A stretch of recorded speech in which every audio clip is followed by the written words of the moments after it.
कहते हैं दुनिया में अगर सबसे सच्चा प्यार कहीं मिलता है तो वो माँ के दिल में मिलता है।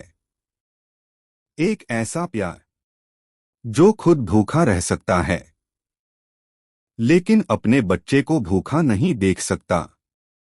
आज मैं आपको एक ऐसी माँ की कहानी सुनाने जा रहा हूं जिसने अपनी पूरी जिंदगी एक रोटी को दो हिस्सों में बांटते हुए गुजार दी। गांव का नाम था चंदनपुर, एक छोटा सा गांव जहां शाम ढलते ही हर घर से चूल्हे का धुआं उठता था। रोटियों की खुशबू, हंसी की आवाजें। लेकिन उसी गांव के आखिरी छोर पर एक झोपड़ी ऐसी भी थी जहां खुशबू कम और खामोशी ज्यादा रहती थी। उस झोपड़ी में रहती थी धनिया। धनिया उम्र में ज्यादा बड़ी नहीं थी, लेकिन जिंदगी ने उसे बहुत जल्दी बूढ़ा बना दिया था।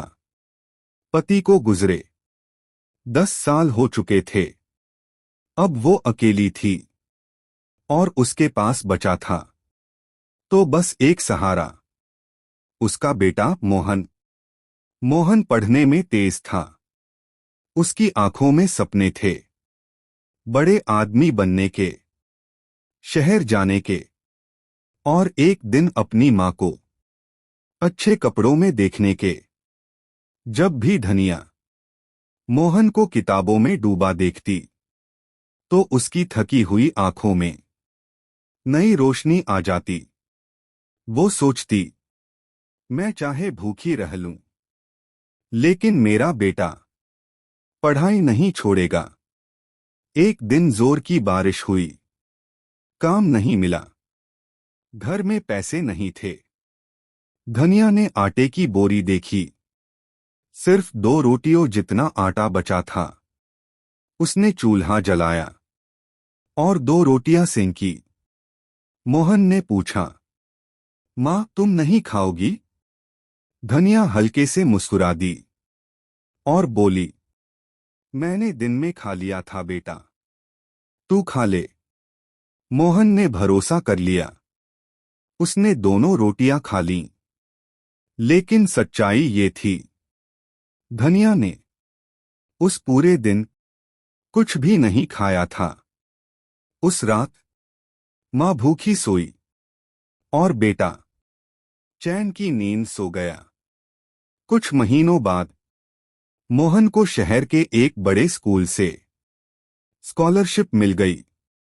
मोहन खुशी से चिल्लाया, माँ अब मैं पढ़ पाऊंगा, अब मैं बड़ा आदमी बनूंगा। धनिया की आंखें भर आईं। वो खुश भी थी और डरी हुई भी। शहर भेजने के लिए पैसे चाहिए थे।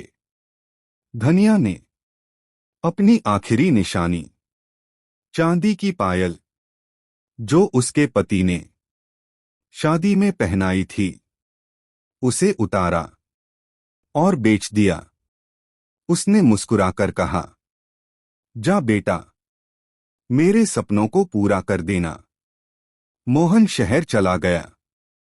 अब झोपड़ी और भी सूनी हो गई।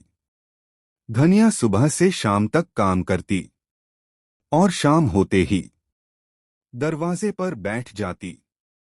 रास्ता देखती, शायद आज मोहन आ जाए।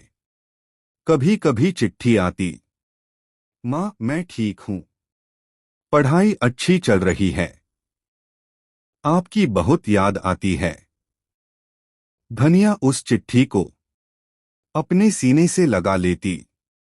उसे लगता जैसे मोहन उसके पास बैठा हो।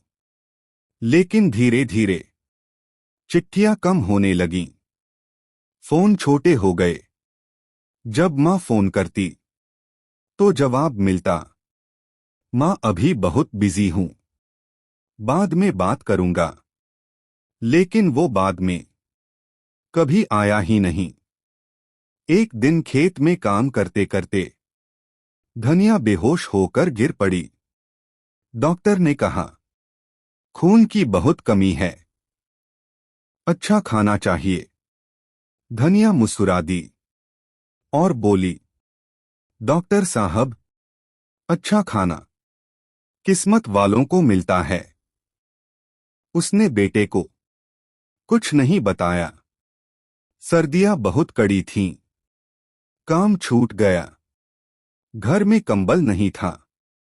उस रात धनिया ने सिर्फ एक रोटी बनाई। आधी खुद खाई, आधी कपड़े में बांध ली और खुद से बोली, कल मोहन आएगा। हालांकि उसका दिल जानता था मोहन नहीं आने वाला। सुबह गांव में खबर फैल गई। धनिया चल बसी।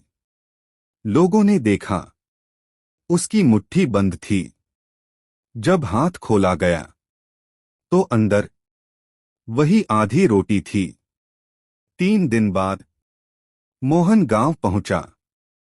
हाथ में डिग्री थी, साथ में गाड़ी। उसने पूछा, मेरी मां कहाँ है? किसी ने कहा, अब कहीं नहीं। मोहन को मां की पुरानी डायरी मिली।